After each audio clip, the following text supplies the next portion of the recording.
on, guys? Thanks for tuning into the channel, bringing you our first leveling build for Path of Exile 2. I've been seeing a lot of people pretty much play a lot of the same builds. You've got your Ice Monk and your Spark Sorceress, but I wanted to try something a little different, something that I haven't seen too many people play, and that is using the bone spells for the Witch class, specifically the Blood Mage.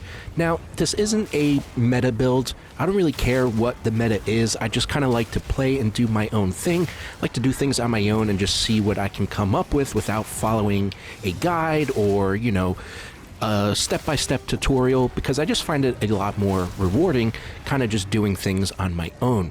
Now, is this build meta? No. But it is very easy to set up, even easier to play, and will easily carry you through the campaign and the lower tiers of maps. So that's what this video is going to focus on. It's going to be what I played through the campaign, the 6 acts of the campaign, and I wanted to make this video to kind of showcase that you guys should just be able to do whatever you want.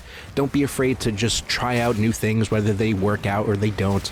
But this build is pretty viable, you know, for getting through the campaign. I went through with almost no issues at all. Bosses melted before us, mobs were very easy to handle, and we just had a great time doing so.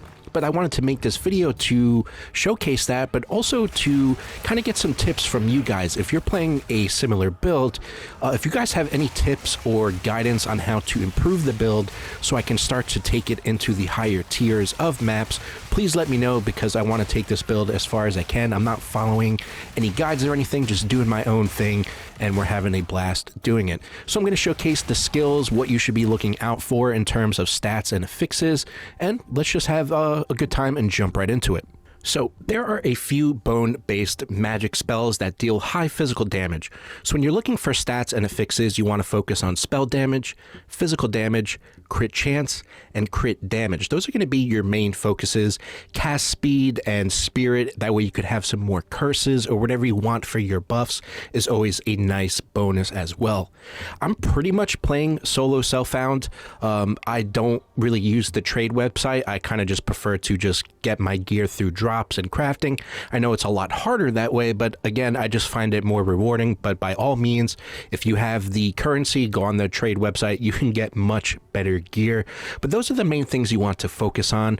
We have 2 main bone-based spells that we're going to be using: Bone Cage and Bone Storm. Bone Cage is our mob skill. It's going to allow us to clear through the trash mobs very easily. It summons a ring of bone around our character that deals high physical damage, but also pins enemies. Pinned enemies will not be able to move, and it can also pin bosses and uniques pretty easily. And that makes the kind of enemies that like to rush you down and melee you very easy to deal with, especially if you have high cast speed and you also increase your AoE. It's going to be very hard for those enemies to get close to you, and you're also going to be in the thick of things when you're using the Bone Cage spell. For our bosses, we're going to be using Bone Storm. That is going to summon a large volley of projectiles, bone spikes, with each individual spike dealing its own damage. So it's not super useful against small enemy targets. It's actually much better when you're using it against large enemies with bigger hitboxes. Most of the time, that's going to be bosses. If most of the projectiles are able to hit your enemy, then you're going to be doing quite a lot of damage. And the bone spells have high critical chance by default. So when you're on the tree, you're definitely going to be looking out for those physical nodes: spell damage, critical strike chance, critical strike damage. And then you can kind of, you know, fill in the skills based on what you feel you need. We're in the lower tier of maps at the moment, and our damage is still, you know, going strong, but our defenses and our sustain is starting to take a little bit of a hit. So if you guys have any, you know, tips, again, feel free to let me know. I definitely want to see, you know, how far we can take this build. Since we are playing a Blood Mage, we do have some inherent strengths that do go well with the bone-based spells, and that is Life Leech. So whenever we deal damage with our spells, we are going to be getting some health back, and that's very important since we use a portion of our health to deal that damage. So it is important that we are getting some health back in the process. But when we do those big critical hits, we're going to be doing a lot of damage and also getting a lot of health back. So it's a nice little combination that pairs well with the Blood Mage. So we have Bone Cage for the mobs, we have Bone Storm for the bosses, but we also have a persistent spell with Blasphemy.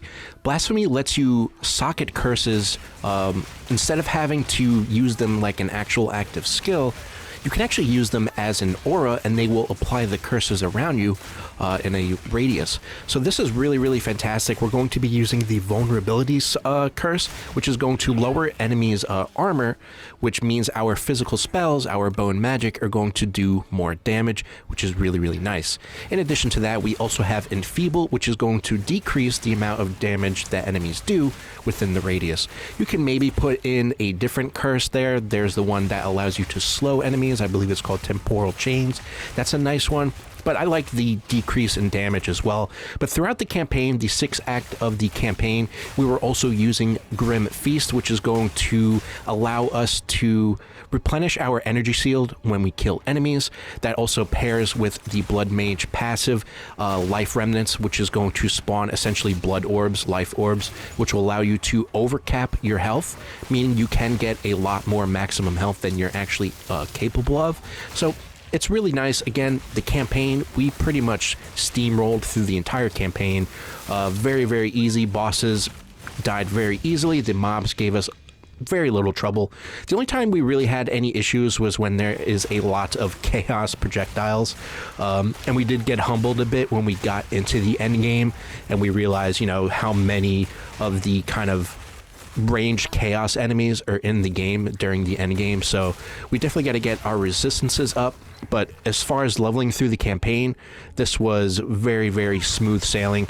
And again, I don't really care what the meta is. I just want to do things on my own. Sometimes they work out, sometimes they don't. But I just try to have a good time. And this build is really fun, very easy to set up.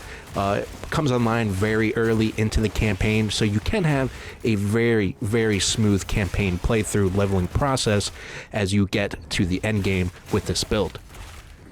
But yeah, that's the build, guys. Very simple, very easy to understand. I wanted this to be a very casual, chill video. You didn't need a PhD or a fucking spreadsheet to understand, just some basic knowledge. You can use this build as a sort of template, a baseline, and then just make it your own and probably improve upon it.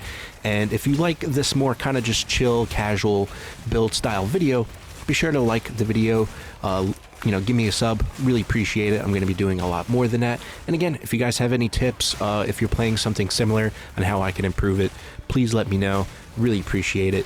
I'm working on a Path of Exile 2 review. I wanted to make sure that I experience as much of the game as I could before I really do an in-depth review. So we got that in the works and a lot more videos coming along the way. Appreciate all the support, and thanks for watching, guys. Take care.